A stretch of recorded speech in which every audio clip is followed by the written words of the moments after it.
Well,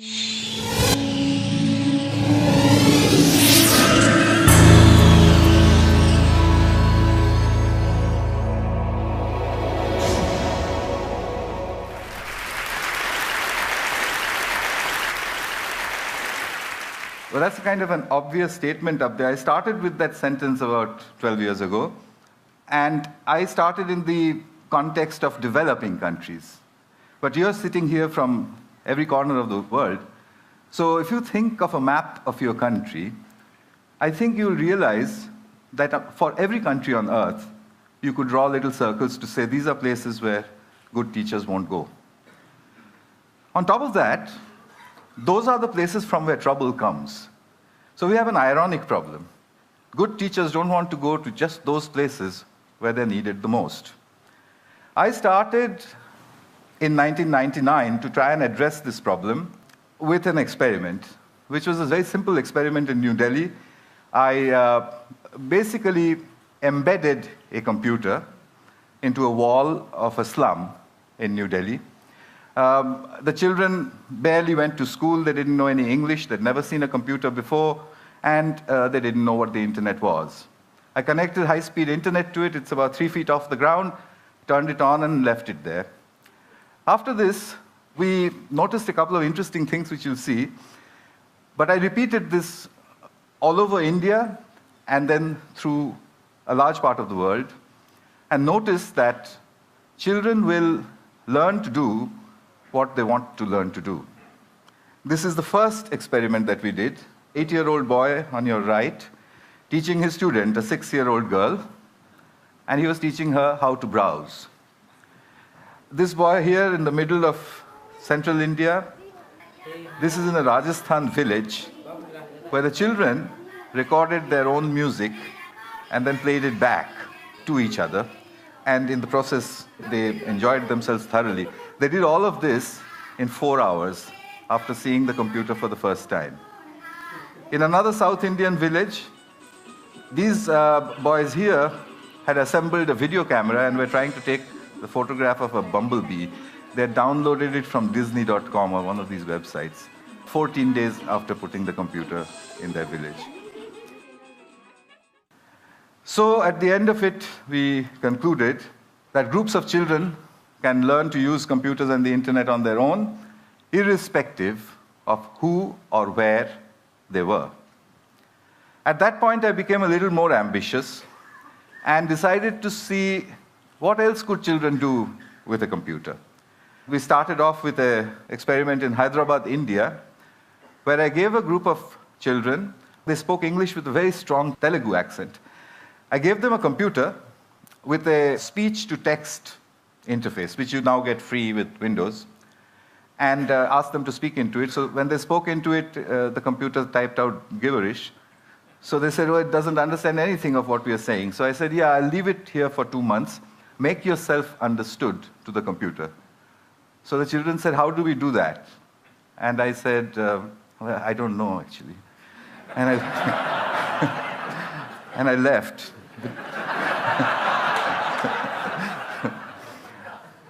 2 months later, and this is now documented in the Information Technology for International Development Journal, their accents had changed and were remarkably close to the neutral British accent in which I had trained the speech-to-text synthesizer. In other words, they were all speaking like James Tooley. So they could do that on their own. After that, I started to experiment with various other things that they might learn to do on their own. I got an interesting phone call once from Colombo, from the late Arthur C. Clarke, who said, I want to see what's going on. And he couldn't travel, so I went over there. He said 2 interesting things. A teacher that can be replaced by a machine should be. The second thing he said was that if children have interest, then education happens. And I was doing that in the field, so every time I would watch it and think of him. Possible, and they can undoubtedly help people, because the children very quickly learn to navigate the web and find things which interest them.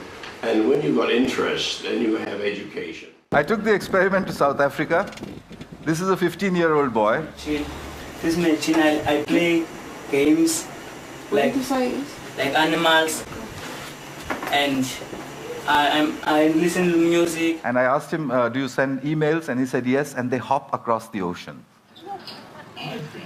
This is in Cambodia, rural Cambodia. A fairly silly arithmetic game, which no child would play inside the classroom or at home. They would, throw it back at you. They'd say, this is very boring. If you leave it on the pavement, and if all the adults go away, then they will show off with each other about what they can do, which is what these children are doing. They're trying to multiply, I think. And all over India, at the end of about 2 years, children were beginning to Google their homework.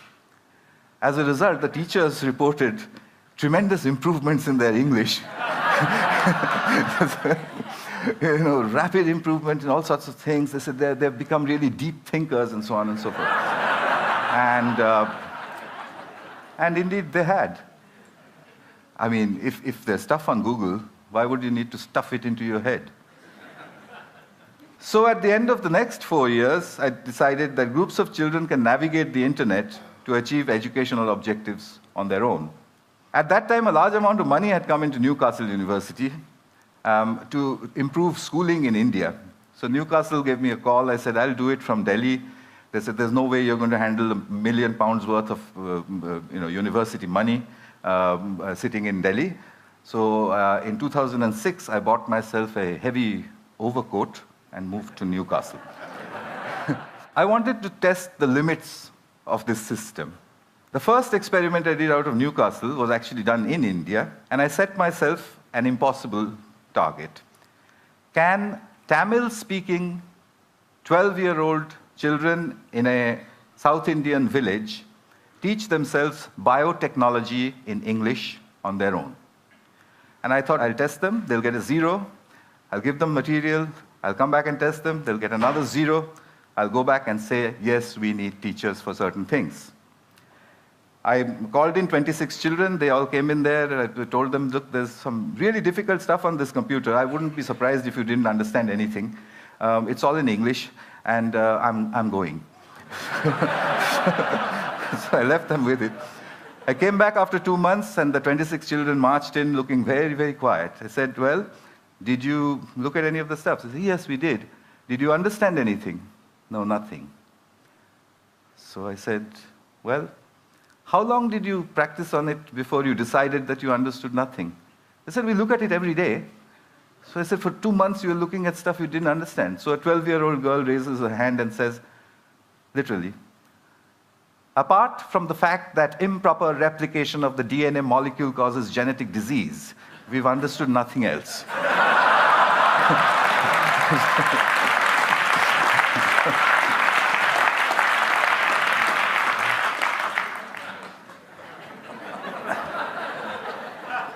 Took me 3 years to publish that. It's just been published in the British Journal of Educational Technology. One of the referees who refereed the paper said, it's too good to be true, which was not very nice. Well, one of the girls had taught herself to become the teacher, and that's her over there.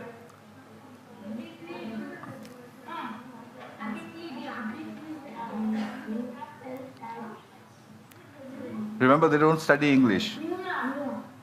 Where is it? Where is it? Neuron?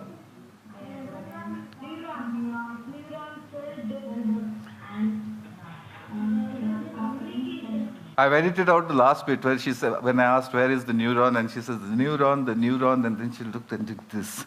But her expression was not very nice.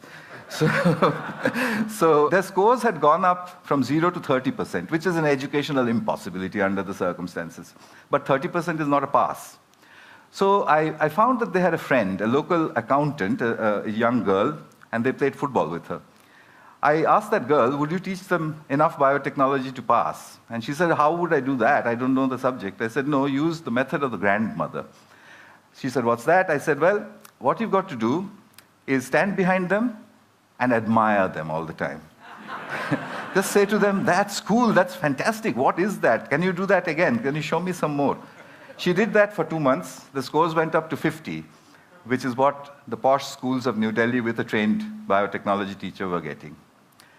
So I came back to Newcastle with these results and decided that there was something happening here that definitely was getting very serious. So having experimented in all sorts of remote places, I came to the most remote place that I could think of. Across the River Tyne, 5,000 miles from Delhi, is the little town of Gateshead. In Gateshead, I took 32 children, and I started to fine-tune a method. I made them into groups of 4. I said, you make your own groups of 4. Each group of 4 can use 1 computer and not 4 computers. Remember, from the hole in the wall. You can exchange groups. You can walk across to another group if you don't like your group, etc. You can go to another group, peer over their shoulders, see what they're doing, come back to your own group, and claim it as your own work. And I explained to them that a lot of scientific research is done using that method.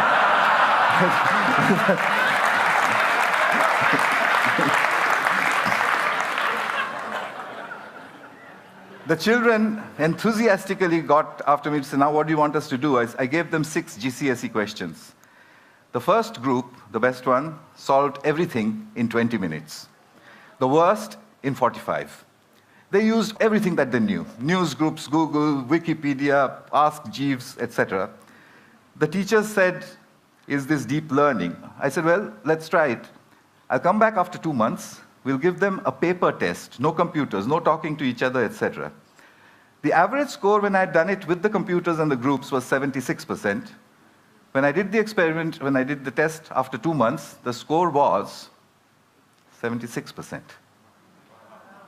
There was photographic recall inside the children, I suspect because they're discussing with each other.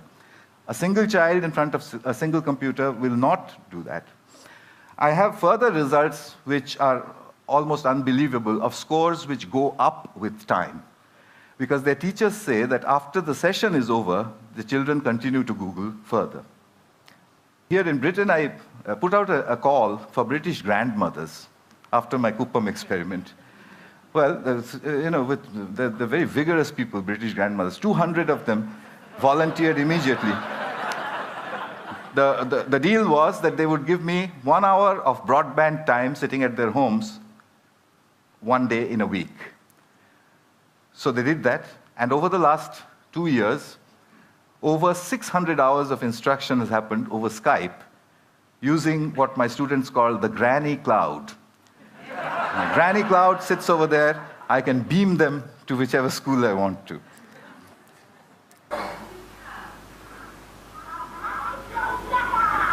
You can't catch me. You say it. You can't catch me. I'm the gingerbread man. Well done. Very good, so we get. Power of the Supreme. Back in Gateshead, a 10-year-old girl gets into the heart of Hinduism in 15 minutes. Stuff which I don't know anything about. 2 children watch a TED Talk. They wanted to be footballers before. After watching 8 TED Talks, he wants to become Leonardo da Vinci.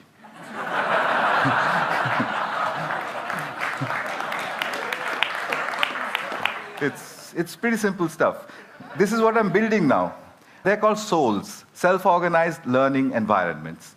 The furniture is designed so that children can sit in front of big, powerful screens, big broadband connections, but in groups. If they want, they can call the granny cloud. This is a soul in Newcastle. The mediator is from Pune, India. So how far can we go? One last little bit and I'll stop. I went to Turin in May. I sent all the teachers away from a group of 10-year-old students. I speak only English, they speak only Italian. So we had no way to communicate. I started writing English questions on the blackboard. The children looked at it and said, what? I said, well, do it. They typed it into Google, translated it into Italian, went back into Italian Google. 15 minutes later,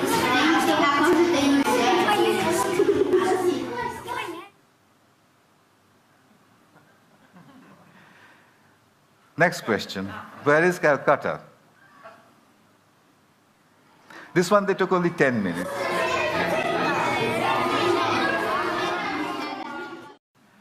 I tried a really hard one then. Who was Pythagoras and what did he do? There was silence for a while. Then they said, you've spelled it wrong. It's Pythagora.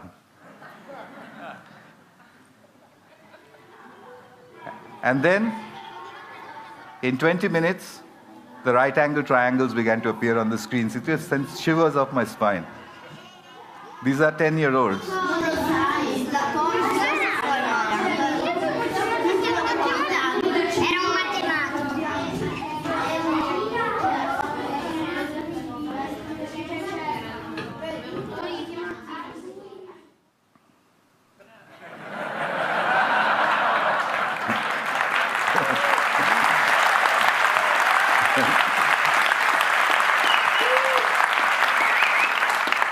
So you know what's happened?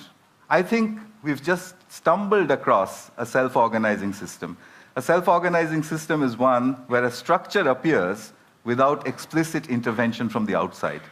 Self-organizing systems also always show emergence, which is that the system starts to do things which it was never designed for, which is why you react the way you do, because it looks impossible. I think I can make a guess now. Education is a self-organizing system where learning is an emergent phenomenon. It will take a few years to prove it experimentally, but I'm going to try. But in the meanwhile, there is a method available.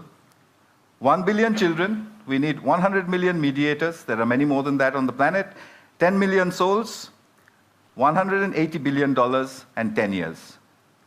We could change everything. Thanks. Thank you.